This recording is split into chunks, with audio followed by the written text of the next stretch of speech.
안녕하세요. 온 땅의 성문교회 서정희 목사입니다. 오늘도 하나님의 말씀과 함께 행복한 하루 되시기 바랍니다. 오늘 보실 하나님의 말씀은 레위기 4장 1절에서 12절까지 말씀인데요. 제가 읽어드리겠습니다. 여호와께서 모세에게 말씀하여 이르시되 이스라엘 자손에게 말하여 이르라. 누구든지 여호와의 계명 중 하나라도 그릇 범하였으되 만일 기름 부음을 받은 제사장이 범죄하여 백성의 허물이 되었으면 그가 범한 죄로 말미암아 흠 없는 숫송아지로 속죄 제물을 삼아 여호와께 드릴지니 그 숫송아지를 회막문 여호와 앞으로 끌어다가 그 숫송아지의 머리에 안수하고 그것을 여호와 앞에서 잡을 것이요 기름 부음을 받은 제사장은 그 숫송아지의 피를 가지고 회막에 들어가서 그 제사장이 손가락에 그 피를 찍어 여호와 앞 곧 성소의 휘장 앞에 7번 뿌릴 것이며 제사장은 또 그 피를 여호와 앞 곧 회막 안 향단 뿔들에 바르고 그 송아지의 피 전부를 회막문 앞 번제단 밑에 쏟을 것이며 또 그 속죄 제물이 된 숫송아지의 모든 기름을 떼어낼지니 곧 내장에 덮인 기름과 내장에 붙은 모든 기름과 두 콩팥과 그 위에 기름 곧 허리 쪽에 있는 것과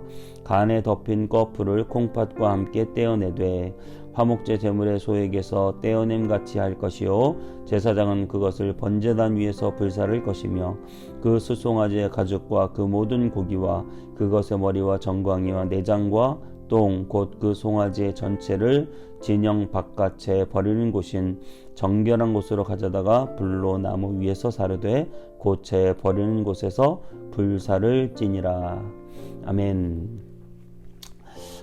코로나 바이러스가 온 세계 사람들을 뒤덮고 감염을 시켰습니다. 요즘에는 우리나라도 20만 명 정도의 사람들이 나와서 정말 내가 아는 사람 주변에 몇 명은 코로나에 걸려 있다 이런 얘기를 지금 듣고 살아가고 있습니다.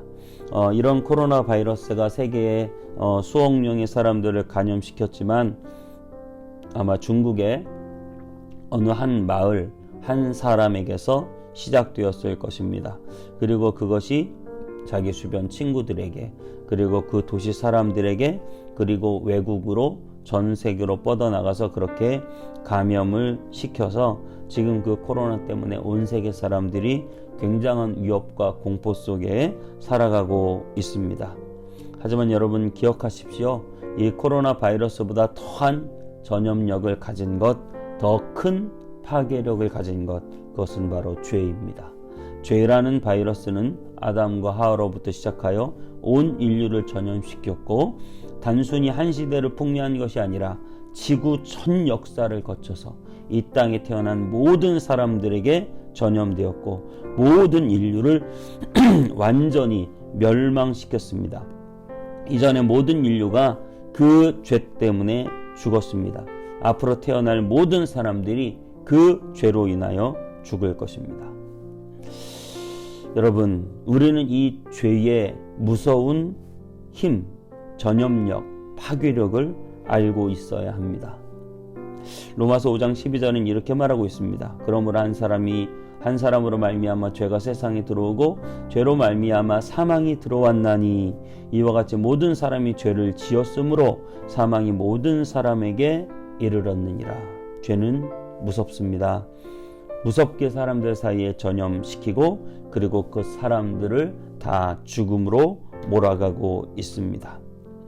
오늘 레위기 말씀에는요, 특별히 속죄제, 죄를 사하는 그런 제사에 대해서 말씀을 하고 있습니다.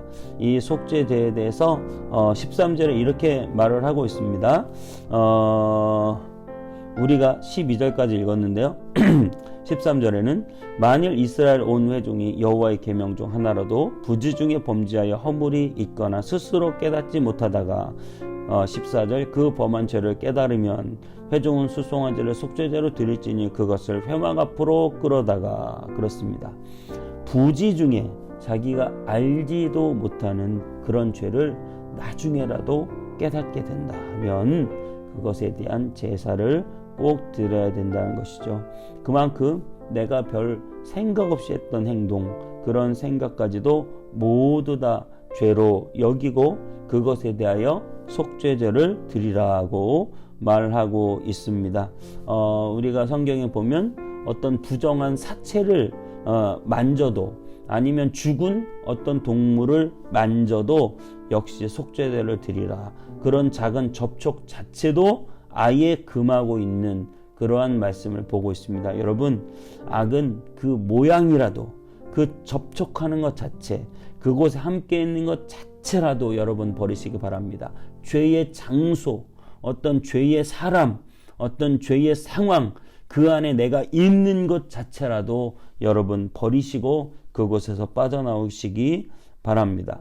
오늘 특별히 속죄 제물을 태우는 것은 보통 다 번제단에다 태우게 되어 있는데요. 오늘 속죄제는 11절 12절에 이렇게 말하고 있습니다. 그 수송아지의 가죽과 그 모든 고기와 그것의 머리와 정강이와 내장과 똥 곧 그 송아지의 전체를 진영 바깥 재 버리는 곳인 정결한 곳으로 가져다가 불로 나무 위에서 사르되 곧 재 버리는 곳에서 불사를 지니라. 이것이 11절 12절 말씀인데요. 진영 바깥에서 모든 이런 송아지의 그런 전체들을 다 살르라고 말을 하고 있습니다. 이것이 속죄제에서 굉장히 중요한 것인데요. 번제단에서 일부를 태우기도 합니다. 하지만 또 그 성경에 말하는 나머지 모든 것들은 전부 다 진영 바깥에서 태우게 되어 있습니다. 그만큼 죄의 요소가 이 성 안에 있으면 안 되고, 성 밖에서 이 죄의 요소를 태우더라도 성 밖에서 태워라 라고 하는 것입니다. 그만큼 죄가 이 성 안에 있게 하지 말라는 하나님의 뜻이겠죠.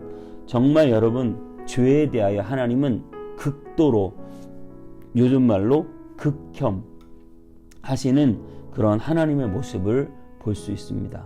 저와 여러분 어떤가요? 죄의 어떤 모양이 발견되었을 때 그것에 대해서 극혐하는 모습, 여러분 그런 모습, 그런 마음, 그런 은혜가 저와 여러분에게 꼭 있게 되시기를 바랍니다. 여러분, 그래서요, 예수님도 성 안에서 죽으시지 않았습니다. 온 인류의 어린 양 되신 예수님, 속죄의 제물이 되신 예수님은 성 밖으로 골고다 언덕길을 올라가셔서 성 밖에서 죽으셨습니다. 그것이 바로 성경에서 말하는 뜻입니다. 의미입니다. 여러분, 여러분이 꼭 어떤 대단한 죄, 잘못이 아니어도 죄의 그 모양이라도, 죄의 냄새라도 여러분에게 배이지 않도록 하십시오. 죄의 어떤 요소가 있거들랑 여러분의 가정, 여러분의 교회에서 몰아내시기 바랍니다. 나의 삶 속에서 부지 중에 무심코 행하는 어떤 죄의 모양이라도 버리시기 바랍니다.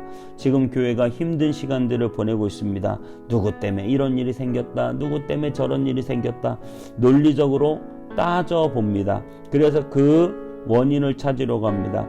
하지만 우리는 꼭 기억해야 됩니다. 우리 모든 교회들이, 우리 모든 성도들이 작은 죄에 대하여 쉽게 용인해 주었을 때 그 작은 죄들이 교회를 집어 삼킬 수도 있고 성도들을 집어 삼킬 수도 있습니다. 교회 안의 죄의 모양이라도, 또 우리의 삶 가운데 작은 죄의 요소라도 우리가 버려야 하는 그러한 이유입니다. 우리 스스로 정말 죄를 깨달으셔야 됩니다. 여러분, 속죄제는 누가 드리는 것입니까? 속죄제는 죄를 깨닫는 사람이 드리는 것입니다. 죄를 스스로 깨달아야 됩니다.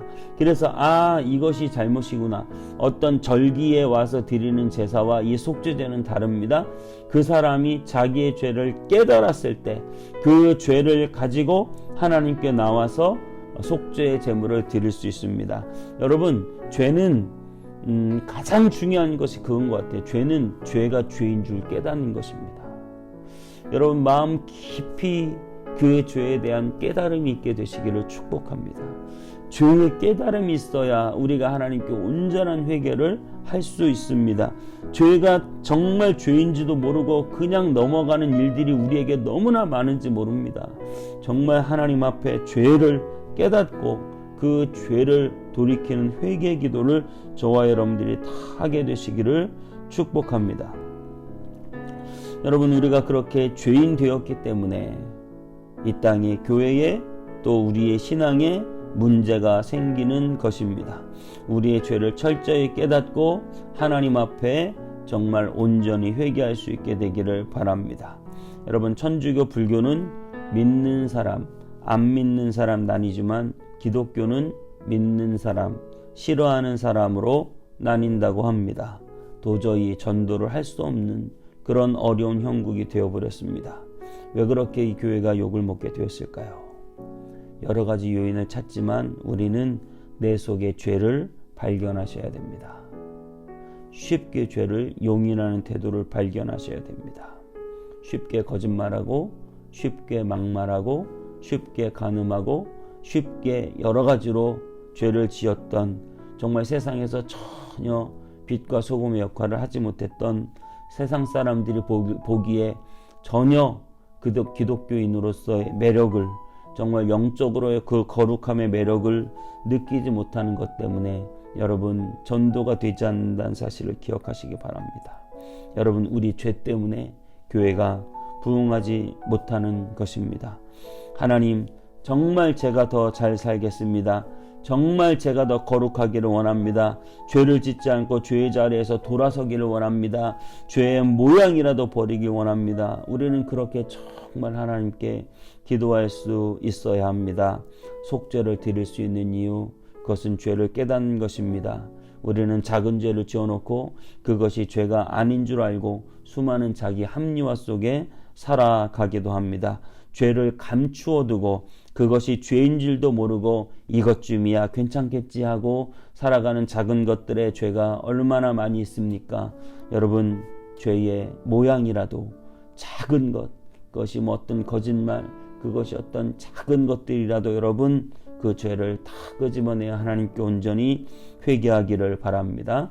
그래서 정말 우리가 죄인임을 깨닫고 다른 사람의 허물과 잘못을 탓하기 전에 나의 죄를 철저히 깨닫고 그 죄를 회개하고 돌이키기를 원합니다. 그래서 정말 우리를 통해서 그렇게 깨끗하고 거룩한 사람들을 통해서 하나님의 교회가 온전히 세워지게 되기를 주님의 이름으로 축복합니다. 기도하겠습니다. 하나님, 죄가 죄인 줄도 모르고 살아온 우리를 긍휼히 여겨 주옵소서. 속죄제를 드리는 가장 결정적인 이유는 자기가 생각하지도 못했던 죄를 나중에라도 깨닫고 이 속죄제를 드립니다.